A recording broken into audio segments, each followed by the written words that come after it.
The champagne glass shattered against the marble floor, and Olivia Vernon's heart stopped when she looked up to see the man responsible was someone she had spent 7 years trying to forget. "I'm so sorry," Rowan Valdez said, his deep voice sending shivers down her spine before recognition flickered across his face. Olivia. She stood frozen in the grand ballroom of the Riverside estate, her emerald bridesmaid dress suddenly feeling too tight. The wedding reception buzzed around them, but everything faded into background noise as she stared into those familiar dark eyes that had once looked at her like she was his entire world. Rowan. His name came out barely above a whisper. They had been college sweethearts, inseparable until his father's sudden death had pulled him away during their senior year. He had left to handle family obligations, promising to return, but weeks turned into months, and eventually, his calls stopped coming. She had graduated alone, heartbroken, and forced herself to move forward without him. "I didn't know you'd be here," he said, seeming just as stunned. "Emma's my best friend. I'm in the wedding party. David's my cousin, of course." The universe had a twisted sense of humor. A server appeared with a broom to sweep up the broken glass, and Rowan gently guided Olivia away from the commotion, his hand on her lower back sending electricity through her body, despite the years apart. "You look incredible," he said once they were standing near the French doors overlooking the garden. The spring sunset painted everything in golden light. "You look different." It was true. The boy she remembered had been lean and scrappy, working 2 jobs to pay for school. This man wore a custom-tailored suit that probably cost more than her monthly rent, and he carried himself with a confidence that came from success. His shoulders were broader, his jaw more defined, but his eyes held the same warmth she remembered. 7 years will do that. He ran a hand through his dark hair, a nervous gesture she recognized. "Olivia, I owe you an explanation. The way I disappeared, it's ancient history," she interrupted, though her voice wavered. She had spent too many nights crying over him to reopen those wounds in the middle of her best friend's wedding. "Is it?" His gaze was intense, searching. "Because seeing you right now, it doesn't feel ancient at all." Before she could respond, Emma appeared in her white gown, glowing with newlywed happiness. "There you are. We need you for photos." "Oh, Rowan, I'm so glad you could make it. Did you two know each other?" "We went to college together," Olivia said quickly, plastering on a smile. Emma's eyes widened with understanding. She knew everything about Rowan, had held Olivia through countless breakdowns. "Right. Well, the photographer is gathering everyone by the fountain. Liv, you're needed now." Olivia excused herself gratefully, but she could feel Rowan's eyes following her as she walked away. Her hands trembled as she posed for photos with the other bridesmaids, hyper-aware of his presence at a nearby table, watching. The reception continued with dinner and toasts. Olivia tried to focus on celebrating Emma and David, but her mind kept drifting. Why was Rowan here? What had he been doing for 7 years? And why did seeing him again feel like coming home and losing everything all at once? After the cake cutting, she escaped to the terrace for air. The night had cooled and she wrapped her arms around herself, staring at the stars. "You always did love looking at the sky." She turned to find Rowan standing in the doorway, jacket draped over his arm, sleeves rolled up to reveal strong forearms. "Old habits," she said. He moved to stand beside her at the railing, maintaining a respectful distance. "I tried to find you. After I left, you stopped calling. My phone got disconnected. Everything fell apart so fast after Dad died. The business he left behind was drowning in debt. I spent every waking hour trying to save it, trying to keep us from losing everything. By the time I had things stable enough to breathe, 2 years had passed. I called your old number, but it was disconnected. I reached out on social media, but you'd blocked me. Olivia closed her eyes. She had blocked him in a moment of anger and pain, trying to force herself to move on. I didn't know about the debt. You never told me how bad things were. I was proud, stupid and proud. I thought I could fix everything quickly and come back to you. He laughed bitterly. Instead, I lost the best thing that ever happened to me. What happened to the business? I saved it, rebuilt it, turned it around actually. He paused. Maybe too well. Valdez Industries is worth about $3 billion now. She whipped her head toward him. Billion with a B. It's complicated. Dad had patents for manufacturing processes that I modernized. We expanded into sustainable materials. The market exploded, and we were positioned perfectly. He shrugged like building a multi-billion-dollar empire was nothing. Money doesn't matter much when you're working 18-hour days with no one to share it with. You're telling me you're a billionaire. The concept seemed absurd. I'm telling you I would trade all of it to go back and handle things differently, to not lose you. Her heart hammered against her ribs. Rowan, you can't just say things like that, not after 7 years. Why not? It's the truth. He turned to face her fully, and the raw emotion in his expression took her breath away. Seeing you tonight, Olivia, it's like no time has passed at all. I know I have no right to feel this way, but I never stopped. Don't. She held up a hand. Please don't finish that sentence. I built a life without you. I'm a senior architect at Morrison and Associates. I have friends, a great apartment. I'm happy. Are you? The question was gentle but probing. She wanted to say yes to protect herself, but the word stuck in her throat. Her life was good, stable, successful. But happy? When was the last time she had felt truly happy? I've been on exactly 3 dates in 7 years, she found herself admitting. Every time I compared them to you, to what we had, nothing measured up, so I stopped trying. Olivia, you broke my heart, Rowan, completely shattered it. Do you know how long it took me to put the pieces back together? I'm sorry. God, I'm so sorry. He stepped closer, his presence overwhelming in the best and worst way. I was drowning, and I didn't want to pull you down with me. I thought I was protecting you. I didn't need protection. I needed you. The words hung between them, years of hurt and longing condensed into one moment. Inside, the band started playing a slow song, and they could hear the muffled sounds of celebration. Dance with me, Rowan said suddenly. What? One dance, please. Then if you want me to leave you alone, I will. It was a terrible idea. Every rational part of her brain screamed to walk away. But her heart, the foolish thing, wanted to be close to him again, just once. One dance, she agreed. He led her back inside to the edge of the dance floor where other couples swayed together. When he pulled her into his arms, muscle memory took over. They had danced together countless times in college, in their tiny apartment, in the rain, anywhere they could. His hands settled on her waist, and she placed hers on his shoulder, their other hands clasping together. You still fit perfectly, he murmured as they moved to the music. She did. Her head could rest against his chest if she let it, hearing his heartbeat like she used to. The familiar scent of his cologne, something crisp and expensive now but with the same underlying warmth, enveloped her. This doesn't change anything, she whispered, but she was lying to herself. Then why are you crying? She hadn't realized tears were sliding down her cheeks until he gently wiped one away with his thumb. The tenderness of the gesture nearly undid her completely. Because I missed you. Because I'm angry at you. Because seeing you again hurts and feels wonderful at the same time. I know the feeling. He pulled her closer, and she let him, pressing her face against his chest.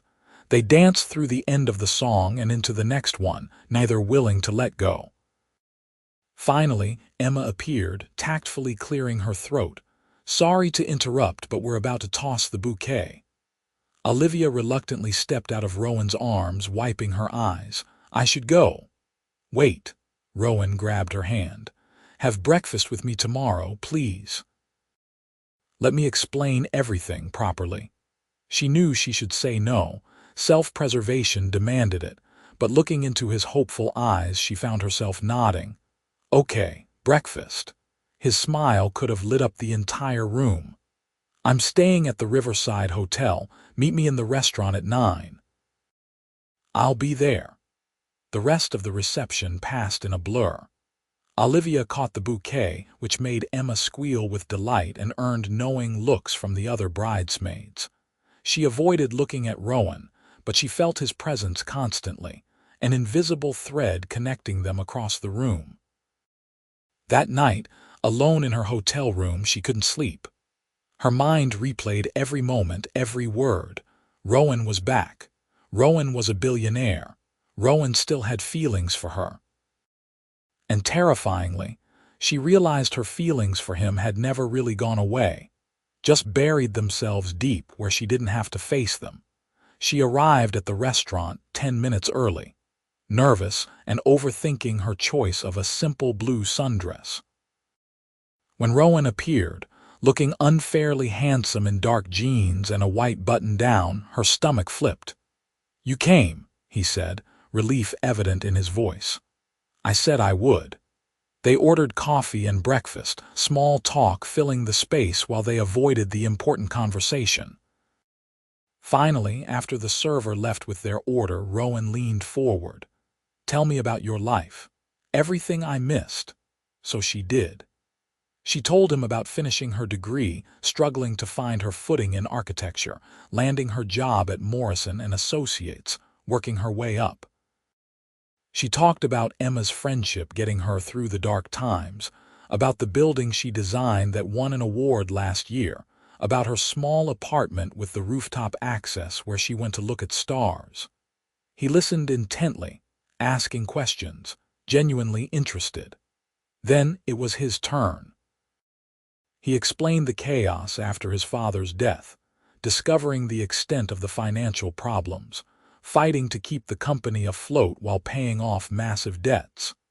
He described sleeping at the office, living on coffee and determination, slowly turning things around. 3 years in, we landed a major contract with an automotive company for sustainable materials. That changed everything. Suddenly, we weren't just surviving but thriving. We expanded, hired more people, developed new patents. He stirred his coffee absently.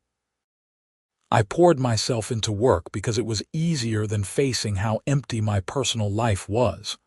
No relationships, she tried to sound casual, asking. A few dates here and there, nothing serious, no one was you. He met her eyes. I know how that sounds, like I'm stuck in the past. Maybe I am. I understand, I did the same thing. So where does that leave us? His voice held cautious hope. I don't know, she was being honest. You hurt me, Rowan. Even understanding why you disappeared, even knowing you had valid reasons, it doesn't erase the pain. I know. And I don't expect you to just forget that. But I'm asking for a chance to make it right. To show you I'm not that scared kid anymore who thought he had to handle everything alone. She studied him, this man who was familiar and strange all at once.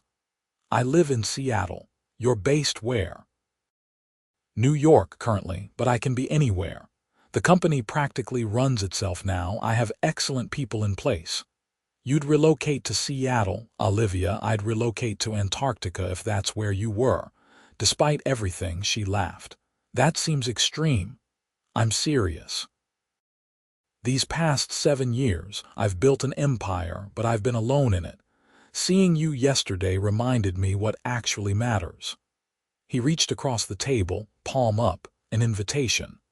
I'm not asking you to jump back into what we had. I'm asking for a chance to start fresh. To date properly, take our time, see if what we had is still there. She looked at his hand, then at his face, seeing nothing but sincerity and hope. Slowly, she placed her hand in his, electricity sparking at the contact. Slow, she said firmly. We take this slow. His smile was radiant. As slow as you want. They spent the rest of breakfast talking, laughing, falling back into the easy rhythm they had once shared. When they finally left the restaurant, hours had passed. "Walk with me," Rowan asked, and she agreed. They strolled through the hotel gardens, eventually finding a bench by a pond. Ducks glided across the water while they sat close, not quite touching but close enough to feel each other's warmth. "I can't believe you're an architect now," he said. "You used to draw buildings on napkins during class. And you said you'd build them all for me. I still would."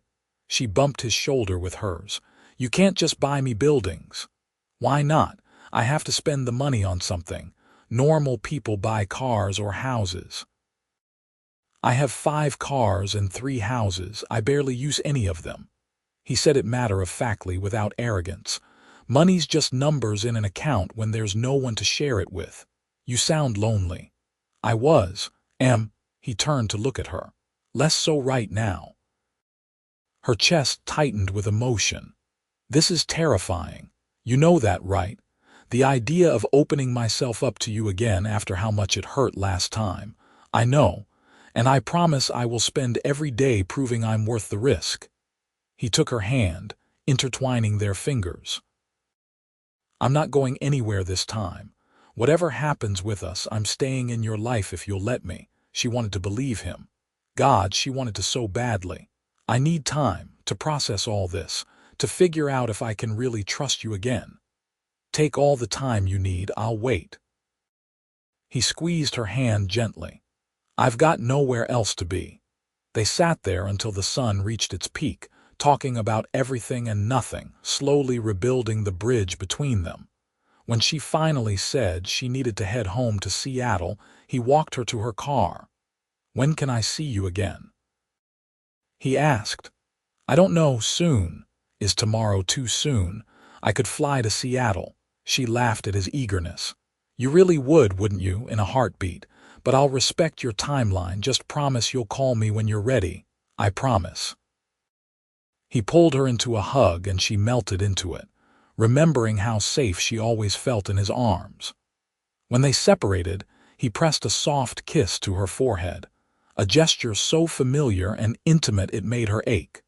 The drive back to Seattle gave her time to think. Her mind raced with possibilities and fears. Could they really make this work? Could she trust him not to leave again? And if things went wrong, would she survive another heartbreak? But underneath the fear was something else. Hope. The same hope that sparked in her chest when he smiled at her, when he held her hand, when he looked at her like she was the most precious thing in the world. She lasted 3 days before calling him. "I've been staring at my phone for 72 hours, he answered, skipping any greeting. "That's an exaggeration." "Only slight. How are you?" They talked for 2 hours, and she found herself smiling the entire time. They fell into a pattern after that. Daily phone calls that stretched late into the night, video chats where they ate dinner together despite being on opposite coasts, text messages that ranged from mundane updates to deep conversations. 2 weeks after the wedding, he showed up at her office with coffee and pastries. "Rowan." She jumped up from her desk, shocked. "What are you doing here?" you said slow. "I figured surprise visits count as slow compared to what I actually want to do." "Which is?" "Move to Seattle immediately and spend every possible moment with you, but I'm restraining myself admirably." She laughed, accepting the coffee. "My coworkers are staring. Let them stare. Are you free for lunch?" She was, and they spent an hour at a nearby cafe catching up in person. He told her about a new project the company was developing, and she showed him sketches of a community center she was designing. "You're brilliant," he said, studying her drawings with genuine admiration. "This is incredible, Olivia." The praise made her glow. "It's just preliminary designs. It's art, functional art that will improve people's lives." He looked up at her. "I'm so proud of what you've accomplished." Her throat tightened with emotion. "Thank you." He visited twice more over the next 3 weeks, each visit feeling more natural than the last. They went to her favorite restaurants, walked through the Pike Place Market, visited the Space Needle. She showed him her world and he embraced it enthusiastically, never making her feel like his wealth or status mattered. During his fourth visit, a month and a half after the wedding, she invited him to her apartment for dinner. "You're cooking?" he asked, surprised. "I learned a few things over the years. Don't look so shocked." He brought wine that probably cost more than her furniture, but insisted her cooking was the best meal he'd had in years. After dinner, she took him up to the rooftop. "This is why I chose this place," she said, gesturing to the view of the city lights and the stars above. "It reminds me of us. Of those nights we'd lie on your car and just talk for hours. I remember." He stood close behind her, his warmth radiating in the cool night air. "I remember everything about us." She turned to face him, her heart pounding. "I'm scared, Rowan." "Of what?" "Of how much I still feel for you. Of how easy it is to fall back into this. What if it doesn't work? What if you have to leave again?" He cupped her face gently.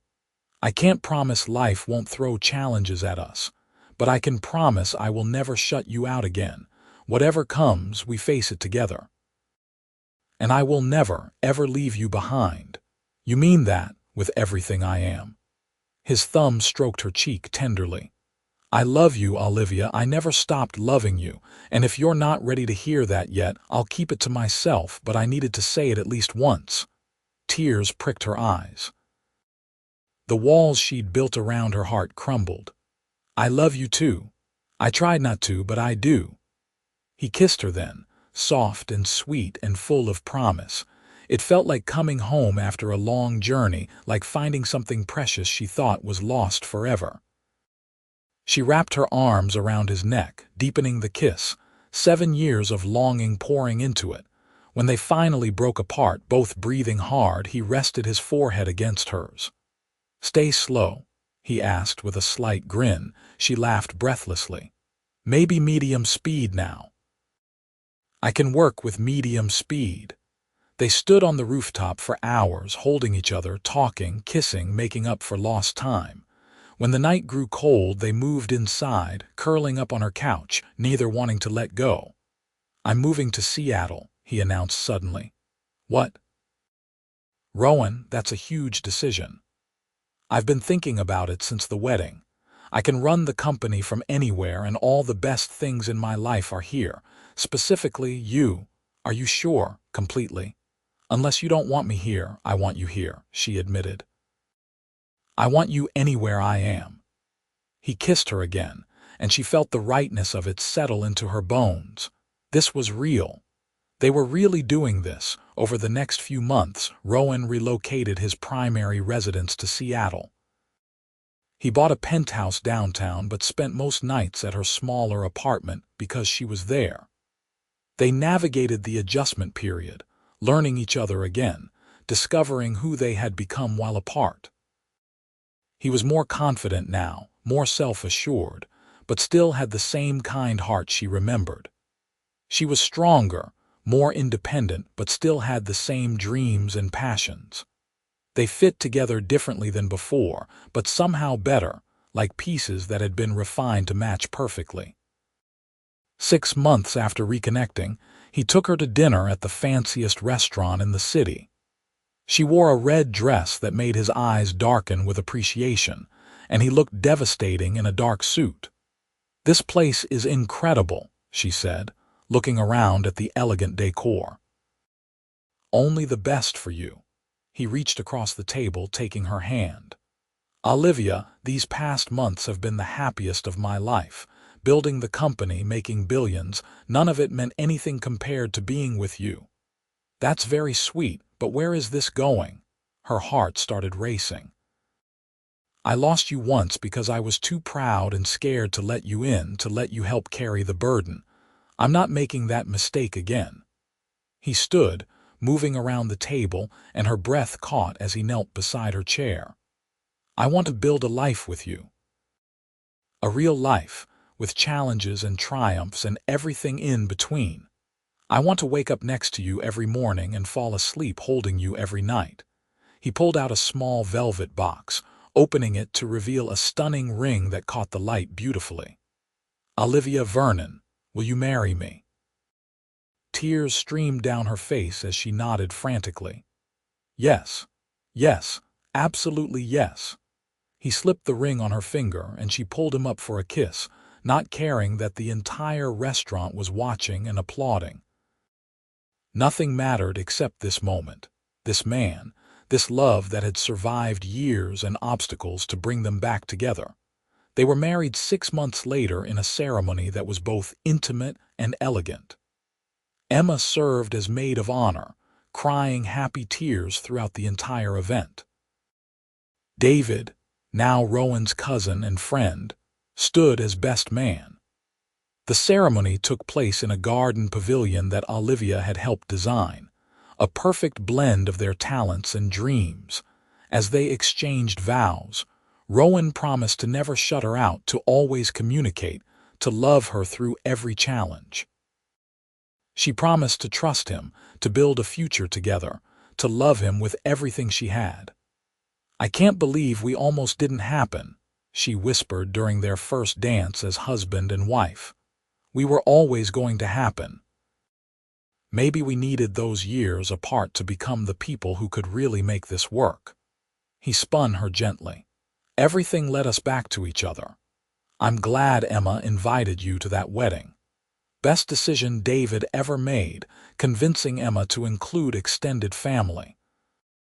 They honeymooned in Greece, 2 weeks of sun and sea and uninterrupted time together. They talked about the future, about what they wanted to build together beyond just their relationship. "I have an idea," Olivia said one evening as they watched the sunset over the Aegean Sea. "What if we combined our resources? Your sustainable materials and my architectural design. We could create affordable, eco-friendly housing for communities that need it." His eyes lit up.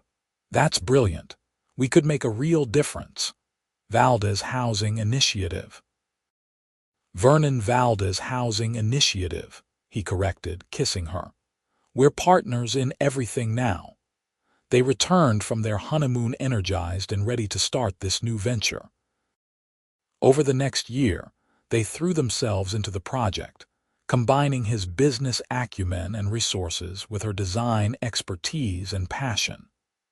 They built their first community in a struggling neighborhood outside Seattle, providing quality homes at prices people could actually afford. The success was immediate and profound. Families who had been struggling found stability. The neighborhood began to thrive. National media picked up the story, praising the innovative approach. "We're making a difference," Olivia said, standing in front of the completed first phase, Rowan's arm around her waist. "You're making a difference. This was your vision. Our vision. I couldn't do this without you, without Valdez Industries providing materials at cost." He kissed her temple. "We're a good team." They expanded the initiative to 5 more cities over the next 2 years. Olivia cut back her hours at Morrison and Associates to focus on the housing project, eventually transitioning to consultant status. Rowan delegated more of the day-to-day company operations, focusing on strategic direction and their shared venture. Their lives fell into a beautiful rhythm of work and love, and building something meaningful together. They bought a house with a yard and a view of the water, filling it with laughter and plans and dreams. 2.5 years into their marriage, Olivia felt different. Tired in a way that sleep didn't fix, emotional about small things. She took a test on a whim and stared at the positive result in shock. That evening she set up a special dinner. When Rowan came home, he found her at the table with takeout from their favorite place and a small wrapped box. "What's this?" he asked, kissing her before sitting down. "Open it." Inside was a tiny pair of baby shoes. He looked at them, confused, then understanding dawned. His head snapped up, eyes wide. Are we? We're having a baby, she confirmed, laughing as he jumped up and swept her into his arms, spinning her carefully. Oh my God. Oh my God. He set her down gently like she might break. Are you okay? How are you feeling? When did you find out today? I'm okay, just tired. And apparently very emotional because I cried for 10 minutes after seeing the test. He knelt in front of her, placing his hands on her still flat stomach. Hey there, little one. I'm your dad. I already love you so much. Olivia ran her fingers through his hair, overwhelmed with love for this man and the life they had created together. The pregnancy was relatively easy, all things considered. Rowan was attentive to the point of being overbearing, but she found it endearing. He talked to her belly every night, read parenting books obsessively, and converted one of their spare rooms into a nursery that was both beautiful and practical. Emma threw her a baby shower that was perfect, surrounded by friends and loved ones who celebrated this new chapter. David joked that he and Emma were responsible for all of this, having brought them back together at their wedding. He's not wrong, Rowan admitted later, his hand on Olivia's pregnant belly, feeling their daughter kick. A girl, Olivia said softly. They had found out a few weeks ago. Can you believe it? I can believe anything with you. You've made every dream I didn't even know I had come true. That's very sweet, but you're also the one who made me cry yesterday by eating the last cookie, he laughed. In my defense, I didn't know it was the last one, and I immediately went out and bought you a dozen more. True. You're forgiven. Their daughter, Rose Victoria Valdez, was born on a sunny morning in May. She came into the world healthy and screaming, and when the nurse placed her in Olivia's arms, everything else ceased to matter. Rowan cried openly, kissing Olivia's forehead, then gently touching Rose's tiny hand. She's perfect. You're perfect. I love you both so much. The early days were exhausting and wonderful.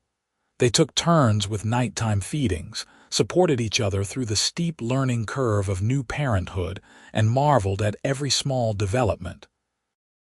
Rose had Rowan's dark eyes and Olivia's smile, a perfect blend of them both. One night when Rose was 3 months old, Olivia found Rowan in the nursery, holding their sleeping daughter, humming softly. She's already asleep, Olivia whispered from the doorway. I know. I just like holding her. He looked up with a soft smile. I keep thinking about how close I came to missing all this. If I hadn't gone to that wedding, if you hadn't been there, we might never have found our way back. She moved into the room, wrapping her arms around him from behind, the three of them together. But we did find our way back. That's what matters. Do you ever regret those years we lost? Sometimes. But then I think about who we were then versus who we are now. We both needed to grow to become people who could build this life together.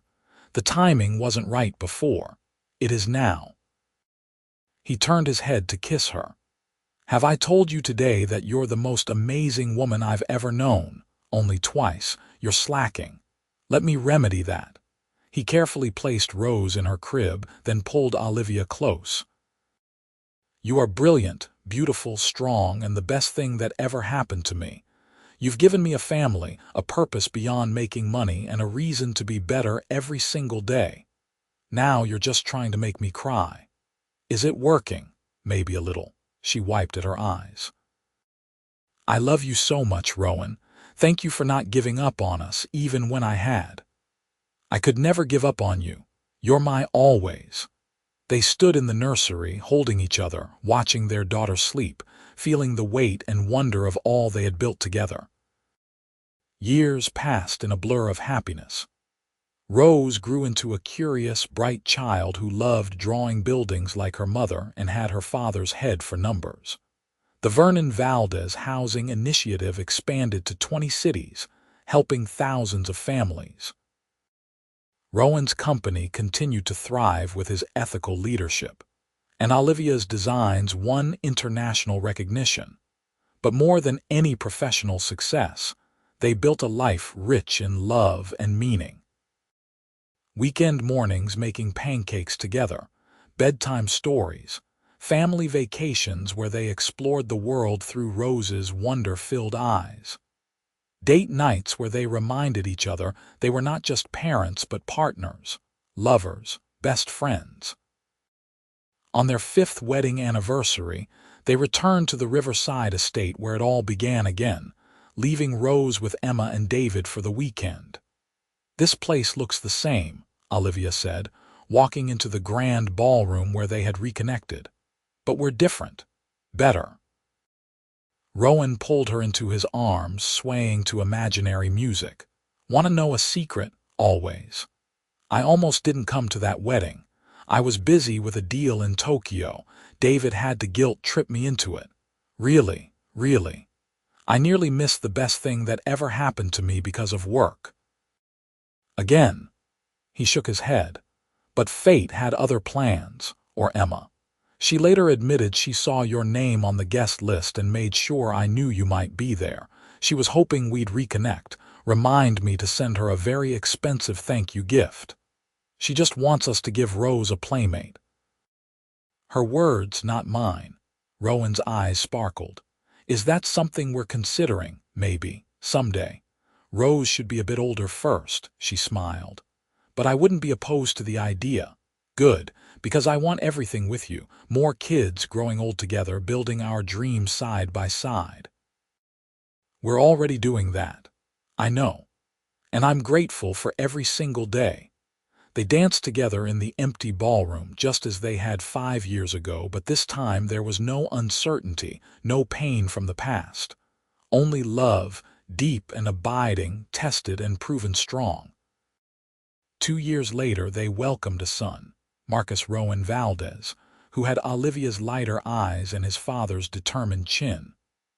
Rose was thrilled to be a big sister, taking her role seriously, always wanting to help.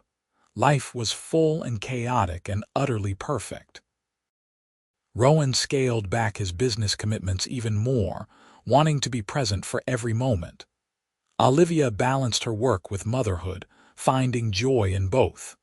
They supported each other, celebrated each other, loved each other through every challenge and triumph. On quiet nights after the kids were in bed, they would sit on their back porch, watching the stars, hands intertwined. "Do you remember what you told me the night we reconnected?" Olivia asked one such evening. "About how money didn't matter when you had no one to share it with." "I remember. I think about that sometimes, about how success means nothing without love, without family, without someone to share it all with. You gave me all of that. You gave me everything." She leaned her head on his shoulder. "We gave it to each other. We built this together." "Best thing we ever built," he agreed, kissing the top of her head. Years continued to pass, each one bringing new joys and challenges.